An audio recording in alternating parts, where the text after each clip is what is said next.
dos aspectos mais impressionantes do arquipélago de Galápagos é a diversidade de vida presente nas diferentes ilhas. Aves, répteis, mamíferos, praticamente todas as classes de animais estão representadas. O incrível é que muitas espécies só podem ser encontradas aqui em Galápagos. A essas espécies, a biologia dá o nome de endêmicas.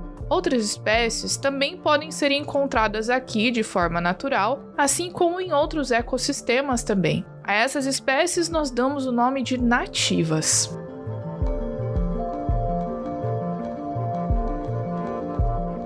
O arquipélago de Galápagos também tem sua importância por ser lugar ideal para a reprodução de muitas espécies, especialmente algumas aves que passam por aqui em determinadas épocas do ano. Outras, como tubarões, baleias e outros mamíferos, vêm para as águas da reserva marinha em busca de alimentos, pelas correntes marinhas altamente nutritivas que passam por aqui.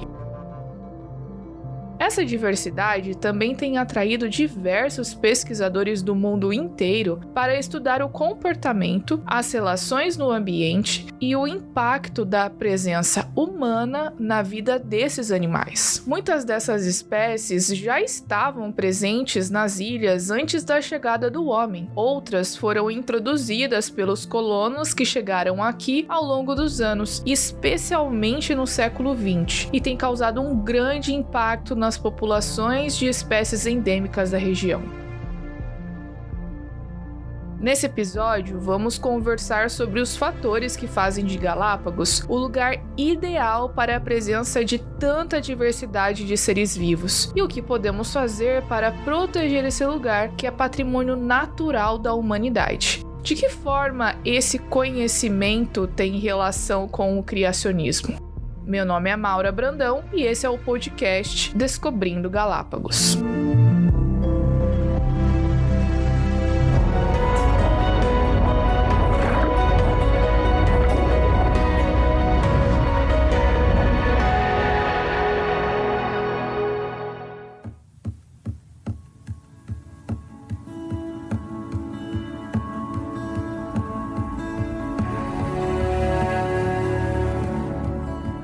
Bem-vindos ao terceiro episódio do podcast Descobrindo Galápagos, e olha que hoje a gente tem um tema muito interessante e a conversa promete ser muito boa. Mas primeiro eu quero relembrar vocês de nos acompanhar sempre no Instagram. Não esquece, é o Origins Galápagos, 2 Is, tá bom? Origins Galápagos. Segue a gente por lá para conhecer mais sobre o arquipélago, sobre as atividades do museu, sobre curiosidades. Você vai ficar super informado pelos nossos posts. E se você não usa tanto o Instagram, não tem problema, porque a gente também tem uma página no Facebook. Procura por Origins Museum of Nature e curte a página. Tá em inglês, gente, mas você pode encontrar esse nome completo na nossa descrição e com certeza vai ter o link também na descrição do episódio. Então é só você clicar no link que vai direto para a página do Facebook.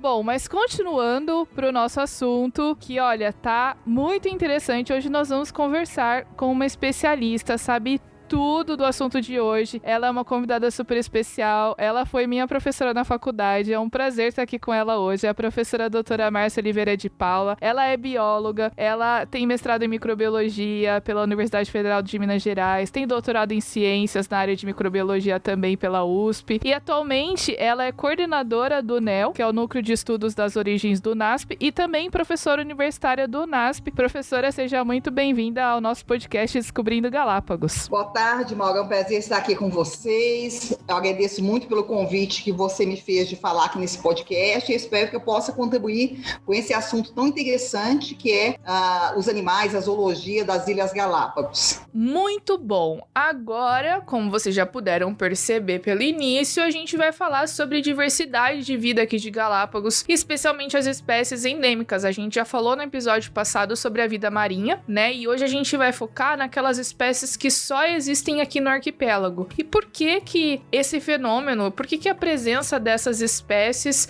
é tão marcante aqui? E olha que eu não tô falando só de animais, tá? Tem muitas espécies de plantas endêmicas também. De acordo com o Parque Nacional de Galápagos, olha, existem cerca de 7.145 mil espécies no arquipélago de Galápagos. E a maioria dos grupos de seres vivos estão representados. A gente tem plantas, peixes, répteis, mamíferos, aves. Dessas, muitas espécies de invertebrados marinhos e terrestres também. Dessas 7.145 espécies, cerca de 30% delas, o que dá 2.017 espécies, são endêmicas, o que é um número relativamente bem alto. Mas para exemplificar, a gente vai dar nome aos bois então. Eu vou dar aqui alguns exemplos para que você possa se localizar melhor. Como infelizmente a gente não tem o recurso visual, eu recomendo que você ouça esse podcast com a página do Google aberta, porque pode ser que você queira pesquisar alguns desses nomes de animais e plantas que a gente vai falar aqui. Como representantes das plantas, então a gente tem as famosas escalésias, que elas estão por todas as ilhas. A gente tem também os cactos gigantes, são maravilhosos, do Geropuncha, altos, parecem árvores. A gente tem aqui também muitas espécies de aves, como os lindos pelicanos, que são muito famosos porque eles têm aquela bolsa, né, embaixo, aquela bolsa membranosa embaixo do bico. A gente tem os famosos piqueiros de patas azuis, que no Brasil são chamados de albatroz de patas azuis, que inclusive é o animal que tá na imagem desse episódio, então você já consegue ver aí, e que tem as patinhas azuis porque o tipo de peixe que ele come tem um pigmento que é chamado de carotenoide, que vai se acumulando na pata dele, e ao longo da vida, desde que ele é filhotinho, a pata dele vai ficando azul e se mantém azul. Tem também as fragatas, que são aves muito famosas, e especialmente o macho, ele é muito bonito porque ele tem uma bolsa vermelha embaixo do bico, e quando eles estão na época da reprodução, para ele cortejar a fêmea, ele enche essa bolsa vermelha e fica parecendo uma bexiga, um balão embaixo. Ele fica muito bonito. Tem também as famosas iguanas marinhas, que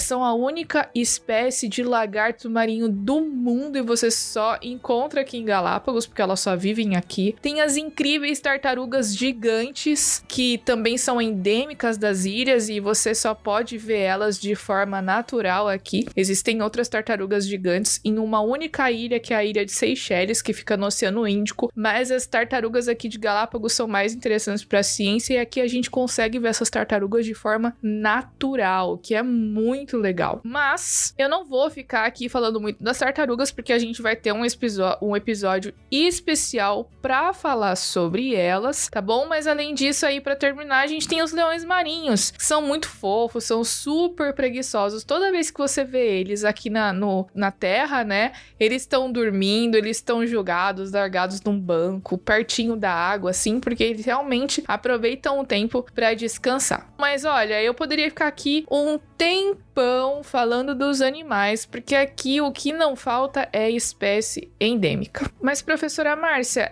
uma coisa que intriga muita gente, e a mim também, inclusive o que é muito interessante, né? Todo mundo sempre me pergunta, Maura, por que e como essas espécies surgiram aqui? Ou seja, por que existem iguanas marinhas só em Galápagos, né? Eu tenho algumas desconfianças aqui, mas é sempre bom a gente ouvir uma resposta oficial, uma resposta de uma especialista que vai tirar todas as nossas dúvidas, né? Então, explica pra gente por que isso aconteceu aqui em Galápagos. Bom, então, em primeiro lugar, essas espécies endêmicas, o que é uma espécie endêmica? É uma espécie que só existe em um determinado local do planeta, né? Não existe em outros. Qual o problema das espécies endêmicas? Geralmente, espécies endêmicas estão mais ameaçadas de extinção do que outras espécies, porque como elas só existem em locais muito limitados, em poucos locais, então elas estão ameaçadas de extinção, porque elas têm uma distribuição muito restrita. Então existem muitas espécies endêmicas no planeta e muitas delas estão ameaçadas de extinção, como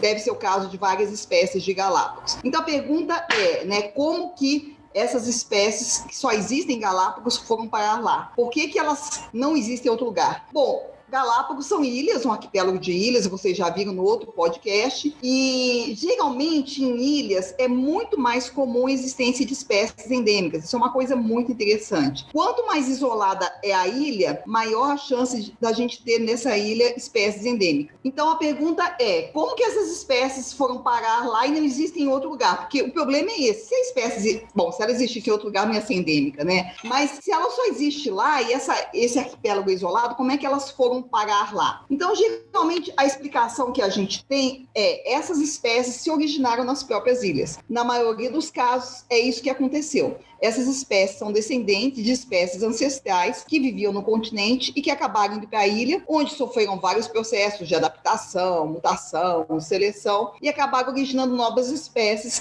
adaptadas para a situação de ilha. Bom, mas aí vem a pergunta, mas criacionista aceita a origem de uma espécie nova? Deus não criou todas as espécies? Não, eu não acredito que Deus criou todas as espécies. E aqui eu estou dando a minha opinião, tem pessoas que pensam diferente. Mas a Bíblia fala que quando Deus criou os seres vivos, ele criou esses seres com capacidade de mudança. E muitos mudaram, a gente sabe pela descrição da Bíblia, né? Então, eu acredito que quando Deus criou as espécies, ele criou para elas se adaptarem e se moldarem ao ambiente. E com isso daí, houve origem de novas espécies, lógico, espécies semelhantes às espécies ancestrais, e que foram para a ilha e devido ao isolamento, ou seja, as espécies que foram para essa ilha ficaram isoladas das outras do continente. E aí, dentro da ilha, elas sofreram variações que ficaram restritas às espécies à espécie que estava naquela ilha. Então, é por isso que a gente tem tantas espécies endêmicas em ilhas, porque muitas delas surgiram lá mesmo. E elas são parentes próximos de outras espécies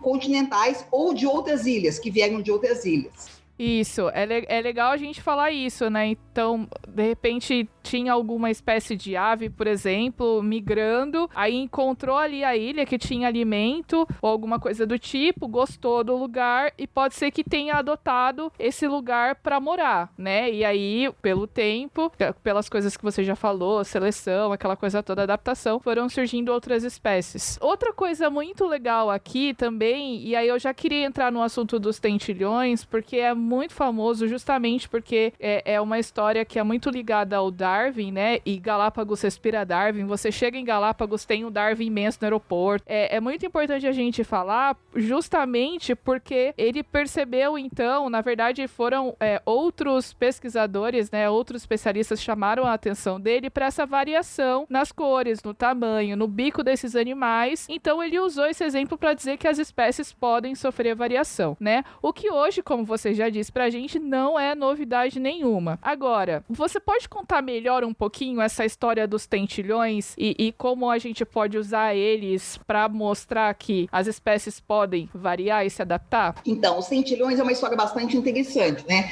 Eles foram observados pelo Darwin, mas depois foram feitos outros estudos. Na verdade, o Darwin fez alguns estudos mais limitados, mas outros pesquisadores fizeram muitos outros estudos, e tem até estudos bem recentes feitos com eles. Então, os tentilhões, eles correspondem a são várias espécies, se eu não me engano, são 3 espécies que estão distribuídas em 3 gêneros diferentes. O que é espécie? Bom, o que é espécie biológica? Espécie biológica é um grupo de organismos que geralmente tem características em comum, pelo menos uma característica marcante, e eles só se cruzam com os animais daquele grupo. Então, isso seria uma definição simples de espécie, embora possa haver exceções. Então, existem essas 3 espécies dentro de gênero. O que é o gênero? O gênero é uma categoria de classificação usada na biologia que está acima da espécie. Depois do gênero, a gente tem a família. Então, dentro de Galápagos, a gente tem 3 espécies que correspondem a 3 gêneros, todos da mesma família. Então, só existe uma família de tentilhões lá. Quem teria sido a ave ancestral desses tentilhões? Não se sabe exatamente, mas provavelmente alguma ave do continente americano parecida com essa família, que foi a primeira que foi para lá. Mas, puxa, tanta mudança, será que é possível? Essas espécies têm tamanhos de bico diferentes, como você falou, tamanho de corpo diferente e coloração diferente. Na verdade, essas características, embora elas chamem a atenção da gente um pouco, mas elas não são não são diferenças tão grandes. Bom, só para dar um exemplo bem que não é tão parecido, mas lembrando das raças, né, da espécie do cachorro, tem assim muitas diferenças de tamanho também, de coloração, etc. E que foram selecionadas pelo próprio homem. Ainda são capazes de se cruzar entre si, o que mostra pra gente que essas raças são da mesma espécie. Então, os centilhões de Galápagos, eles diferem nessas coisas. Então, o que se supõe? Provavelmente foi uma espécie ancestral para as ilhas, essa espécie se distribuiu para as várias ilhas e cada grupo de animais ficou isolado em uma ilha, porque as ilhas não são tão próximas assim, né? E essas aves não são aves que voam muito. Então, essas aves que chegaram lá, em uma ilha, por exemplo, havia uma grande quantidade de sementes. Então, aquelas aves que tinham bicos maiores e mais fortes para poder quebrar sementes, elas sofreram seleção para aquela ilha. Elas levaram vantagem adaptativa. Então, naquela ilha, aves com bicos maiores e mais fortes predominaram, começaram a predominar. Numa outra ilha, por exemplo, havia mais disponibilidade de insetos. Então, aves que tinham bicos mais adaptados para comer insetos foram as que sofreram seleção para aquela ilha. Noutra ilha, havia mais predominância de cacto. E dessa forma, então, diferentes espécies foram selecionadas em diferentes ilhas. E a chave para explicar isso tudo é o isolamento. Porque se essas aves estivessem se encontrando sempre entre si, de ilhas diferentes, estivessem se acasalando, a gente não teria tido essa especiação. Se elas estivessem se encontrando com os animais originais do continente, estivessem se acasalando com eles, a gente não teria essa especiação. Mas o que aconteceu foi esse isolamento. Então, aquele grupo de aves de uma ilha determinada só se cruzava entre si, e aí aquelas características que foram selecionadas naquela ilha acabaram predominando. Então, por isso que a gente tem esse número de espécies diferentes. O grande debate é, mas se eu aceito essa origem de novas espécies, então eu vou aceitar toda a evolução? Não necessariamente. A gente não está falando aqui de origem de nada novo, você não está falando da origem de uma estrutura nova, de um órgão novo, de nada disso. Você está mostrando mudanças adaptativas na cor, no tamanho do bico, no tamanho da ave, que são variações que acontecem em outras espécies que a gente conhece. Que é a famosa microevolução ou diversificação de baixo nível, né? Não. Opa! E aí é um grande engano, viu, Mauro? Isso que eu tô falando é macroevolução. Então, mas macroevolução é uma macroevolução pequena, não é uma macroevolução enorme. Ah, tá. É bom, ótimo. O Dr. Jim Gibson, do Geoscience Research Institute, ele gosta de usar 3 termos, que é microevolução, macroevolução e megaevolução. Ah, tá. Mas geralmente esse termo mega é mais usado para os questionistas. Porque o que é microevolução, Maura? São mudanças que acontecem dentro de uma única espécie. Então, dentro da espécie, aquela mudança que acontece é chamada de mudança microevolutiva. Então, por exemplo, as mudanças de raças de cachorro que aconteceram dentro da espécie do cachorro, isso é uma microevolução. Mas quando você fala da origem de uma nova espécie, você já está no campo da macroevolução. Então, falar origem de uma nova espécie, de um novo gênero, isso já é macroevolução. Agora, veja, é uma macroevolução limitada, porque para a teoria da evolução, você teria, a ideia é que bactérias ancestrais deram origem a células eucarióticas, que deram origem a animais pluricelulares, e que depois originaram, sabe, toda a gama de animais que existem hoje veio de uma bactéria ancestral. Então, isso daí eu chamaria de mega evolução, seria no nível acima de família, seria um nível de origem de grandes grupos. Isso o criacionista geralmente não aceita. E a gente também não tem base bíblica nenhuma para aceitar esse tipo de mudança, a mega evolução. Agora, a macroevolução, dentro desse nível,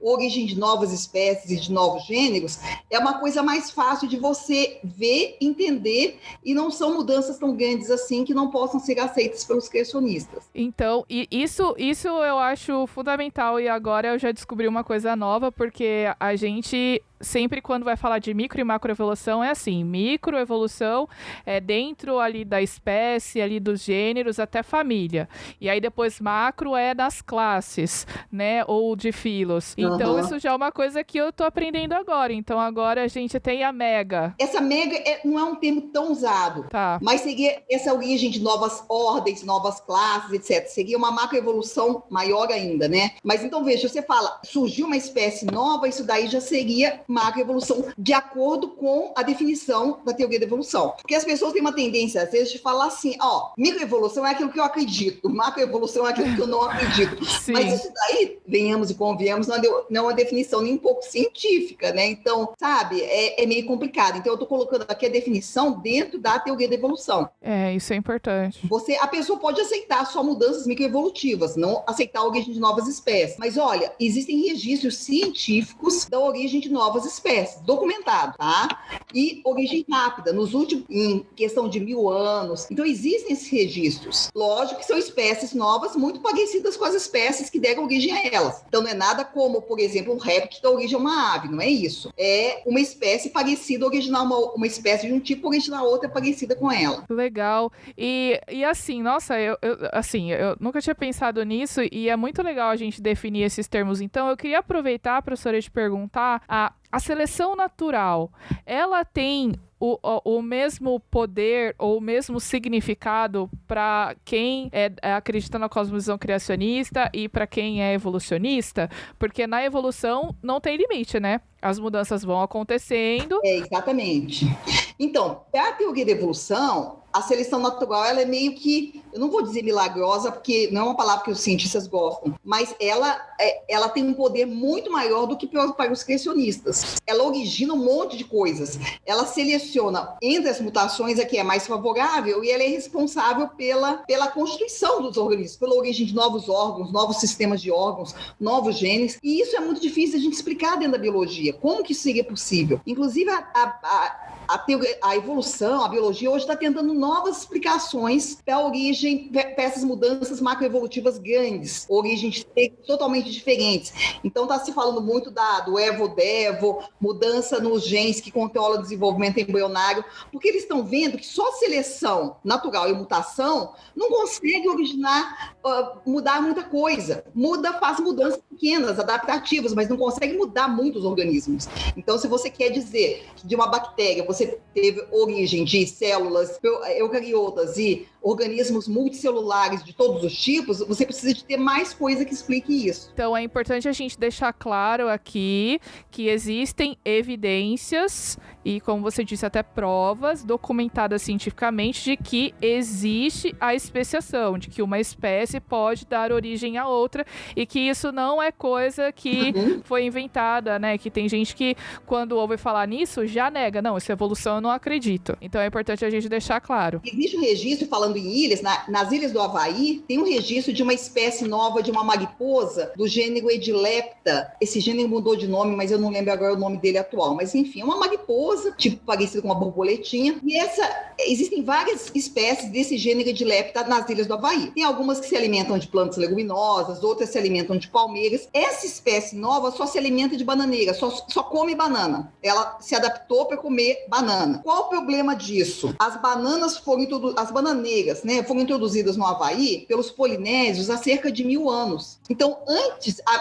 de 1000 anos atrás, não tinha banana no Havaí. Como é que você poderia ter uma espécie que só se alimenta de banana? Então, fica claro que essa espécie que só se alimenta de banana, ela evoluiu a partir de outras espécies que existiam lá e que se alimentavam de outras coisas. Mas essa evolução só pôde acontecer depois que a banana foi introduzida no Havaí. Antes não teria como ter acontecido. Sim, inclusive, professora, eu não sei se você está familiarizada com o casal Grant, lá em Galápagos, que fez pesquisa com os tentilhões. Eles passaram 40 anos em Daphne Maior, né? Eles passavam 6 meses do ano lá. E eu li o artigo que eles publicaram há um tempinho atrás, se eu não me engano, acho que foi na Nature. Eu não lembro direito onde que eles publicaram, mas é numa revista grande, assim. E eles documentaram uma espécie de involução, né? Então, teve um período de escassez na ilha, e aí o tamanho do bico diminuiu, e aí depois aumentou porque houve novamente uma oferta maior de alimento. Eles perceberam que teve essa mudança na variação no tamanho do bico, né? É interessante esse trabalho, porque ele mostra pra gente que essas mudanças podem acontecer, elas estão sendo documentadas, né? Então, mudança no tamanho do bico do tentilhão é possível, foi documentado, né? É lógico, foi documentado uma mudança pequena, né? Talvez não todas as mudanças em tamanho que a gente vê em todas as espécies, mas também é um trabalho de 40 anos. Então, você coloca aí centenas de anos ou milhares de anos, você poderia ter mudanças maiores no tamanho dos bicos, no tamanho dos animais, né? Sim. É muito interessante. Agora, já finalizando, professora, que reflexão que a gente poderia fazer da importância de conversar sobre esse assunto, da variação, da adaptação dos animais e do surgimento de outras espécies, né, da especiação pro criacionismo? Isso é uma coisa interessante, porque tem muitos criacionistas que são, talvez por um pouco de ignorância, se eles são fixistas, ou seja, eles não aceitam mudança. Então, eu já tive pessoas que me perguntaram, escuta, Deus criou todas as raças de cachorro? Então, você tem vontade de rir, né? Porque a gente sabe que as raças de cachorro foram desenvolvidas pelo homem, né? Através de seleção artificial e tudo. Mas essas pessoas, elas são limitadas, elas acreditam que Deus criou tudo que existe hoje do jeito que está. E depois que Deus criou, nada mudou. E eu não vejo dessa forma. Deus foi um Deus que criou seres com capacidade de mudança, justamente para eles se adaptarem a um planeta em mudança. Quem aceita o dilúvio sabe que depois que o dilúvio aconteceu, a Terra mudou muito. E os animais que saíram da arca, e mesmo aqueles que sobreviveram no mar, etc., eles tinham um ambiente novo, cheio de nichos ecológicos vazios, muito alimento e potencial para mudança. E eles tinham que mudar, porque a Terra estava diferente também. Então, esses animais meio que foram obrigados a mudar também. Então, o criacionista, ele pode aceitar essas mudanças. É lógico que de uma forma limitada. Mas o quanto de mudança que eu posso aceitar? Isso é meio complicado de definir, mas uma coisa é certa. Espécies novas, com certeza, surgiram e estão surgindo. Então, é uma coisa que a gente pode aceitar. E também aquela coisa de, quando a Bíblia fala de espécies criadas por Deus, a gente não sabe se as espécies que Deus criou foram exatamente as espécies científicas que a gente tem hoje. Deus pode ter criado grupos maiores. Os tipos básicos, né? Exatamente. Que depois, tipos básicos, que depois se adaptaram e mudaram para outros tipos, né? Para outras espécies dentro daqueles tipos básicos, né?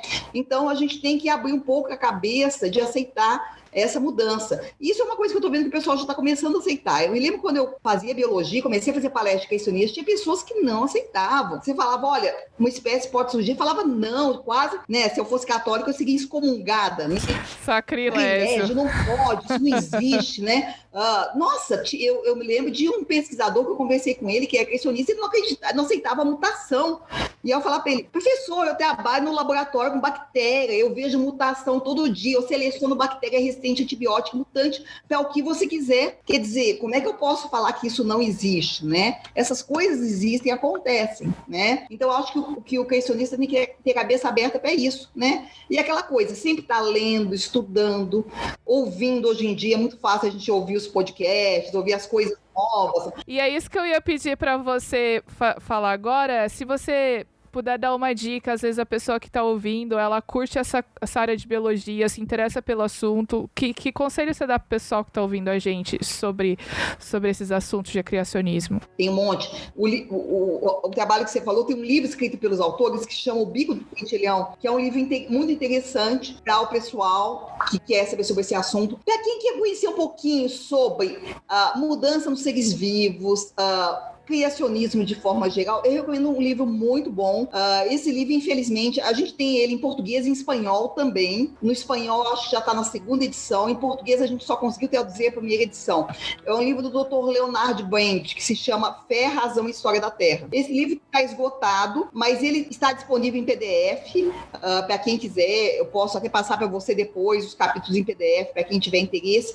E esse livro, ele fala sobre toda essa parte da biologia relacionada ao criacionismo. Ele tem um capítulo sobre mudança nas espécies, justamente um capítulo interessante sobre esse assunto, e também fala um pouco das mudanças geológicas, sobre os fósseis, etc. Então, eu acho que para quem quer aprender sobre esse assunto, é realmente um livro muito interessante e bastante útil que pode ser utilizado, tá? Para a pessoa ter uma noção básica sobre esse assunto. Que legal. Nossa, foi muito legal, foi muito interessante esse nosso tema. Professora, novamente eu gostaria de agradecer a sua disponibilidade para participar conosco e a gente se vê então no próximo episódio do Descobrindo Galápagos. Foi um prazer, Mauro, um prazer foi meu de participar aqui com vocês. Estou à disposição para quando vocês precisarem. E vou acompanhar os próximos episódios, tá bom?